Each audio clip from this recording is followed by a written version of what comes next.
Genesis of the Shadow Monarch, the Eternal War. Welcome to this explainer, where we're jumping right in to decode the actual cosmic origins of Sung Jinwoo's unbelievable power. And we're going to uncover the hidden truth behind this system itself. Before hunters, before gates, there was a god. To really wrap our heads around the sheer, staggering scale of this story, we've got to zoom way, way out. Long before Earth was ever even a battleground, and honestly, long before the system ever existed, there was a single, godlike entity known as the Absolute Being. This guy possessed unimaginable power. He was the sole architect of the entire universe. And to truly understand Sung Jinwoo, you kind of have to understand the mind of this creator, because the choices made at the literal dawn of time, they set the stage for every single battle humanity is facing right now. So the Absolute Being created two massive, completely opposing armies: the rulers, who were beings of light created to preserve order, and the monarchs, beings of darkness created to bring chaos. For countless ages, these two absolute elemental forces just clashed across dimensions. I mean, we're talking about a scale where every time they fought, entire planets were utterly destroyed. Whole civilizations simply vanished into dust. It was this epic, universe-shaking struggle between light and dark. But the endless war was simply entertainment for the creator. Yeah, there was a terrifying secret driving all of this destruction. The Absolute Being never actually intended for peace to exist. He had the ultimate power to stop the fighting at literally any given moment, but he just chose not to. Why? Because the endless war, the never-ending cycle of life and death, the billions of casualties, it was all just a show for him. Eons ago, the endless war destroys planets. Centuries later, the rulers discover the horrifying truth. In the final days, the rulers' rebellion begins. And year zero, the death of the Absolute Being. So this cruel revelation obviously sparked a massive shift in the universe. The rulers, the very beings created to protect life, started to question their creator. They were wondering why billions had to die in a conflict that never seemed to end. And when they finally realized their immense suffering was just a spectator sport, they snapped. Enraged, almost every single ruler joined forces, marched right into their creator's palace, and staged a massive rebellion, and ended with the actual assassination of the Absolute Being. One out of that entire massive army of rulers, exactly one single warrior refused to participate in the betrayal. Just one guy. His name was Ashborn. Now, at that time, he wasn't known as the Shadow Monarch. He was actually revered as the greatest fragment of brilliant light. He was the absolute strongest of all the rulers, deeply feared by his enemies, highly respected by his allies.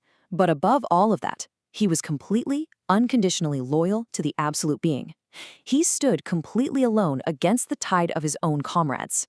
Step 1, mortally wounded fighting the traitors alone. Step 2, inherits the creator's hidden power over death. Step 3, rises as the first Shadow Monarch. It's a wildly tragic transformation. When Ashborn rushed in to defend his creator, he was just too late. He challenged the traitorous rulers all by himself, and despite his overwhelming power, he was completely outnumbered and mortally wounded. But as he stood right on the edge of death, a miracle happened. The Absolute Being had left behind one final hidden gift specifically for him. It was the absolute power over death itself. Absorbing this dark energy, Ashborn rose again, transforming into the universe's very first and only Shadow Monarch. Every fallen warrior became his eternal soldier. Think about the scale of that for a second. With absolute power over death itself, the rules of this cosmic war were totally rewritten. The dead just didn't rest anymore. Every single battlefield literally became Ashborn's personal kingdom. Whenever a soldier fell, whether it was an enemy or an ally, it didn't matter. They rose again under Ashborn's direct command. His army swelled exponentially with every single battle he fought, turning this once loyal warrior of light into an absolute force of nature that absolutely terrified both the rulers and the monarchs. The rulers, who murdered their creator, versus the monarchs, who sought only meaningless destruction. Now, you'd think with an unstoppable, immortal army, Ashborn would just conquer everything, right? But he realized a really profound truth. He looked at the rulers who had murdered their own creator, and he looked at the monarchs who sought nothing but chaos, and he realized neither army was fighting for justice anymore. The entire war had become completely devoid of meaning. So he made an impossible decision. He completely abandoned the cosmic war, refused to serve either side, and instead chose to search for a human successor who could finally end this vicious cycle. Why Ashborn chose Sung Jinwoo, an ordinary human, not born the strongest, repeatedly sacrifices himself for others, absolutely refuses to surrender, no matter the odds. That incredibly long search eventually led him to Jinwoo, and Ashborn's criteria were so unique, he didn't choose Jinwoo because he was born the strongest. Actually, as we know, he was famously the weakest. He didn't choose him for some royal bloodline. He chose him because he was an ordinary human who repeatedly proved he would lay his life on the line for the sake of others. And perhaps most importantly, Jinwoo absolutely refused to surrender, no matter how impossible the odds were. That unbreakable willpower was exactly what the Shadow Monarch needed for his legacy. But why Earth? Here is the crucial point. While Ashborn was quietly observing Jinwoo and preparing him through the system, the remaining monarchs were scheming. They were plotting their final, decisive invasion to just wipe out everything. And the target they selected for this ultimate cosmic showdown was Earth.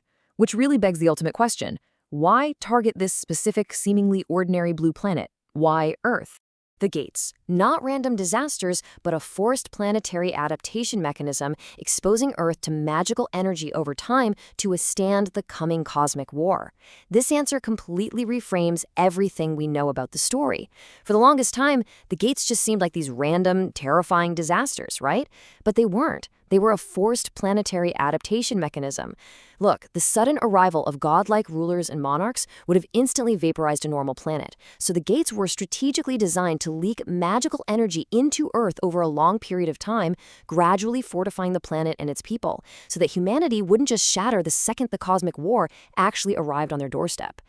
Consequences of Earth's forced adaptation include the emergence of hunters, awakened humans, and the appearance of magical beasts. This is a stunning revelation. It means that literally everything we followed up to this point is tied to this adaptation. The emergence of hunters, the awakened humans with their sudden abilities, even the terrifying magical beasts, all of these are just direct consequences of Earth's desperate, forced preparation for the real conflict. It was an extreme inoculation process.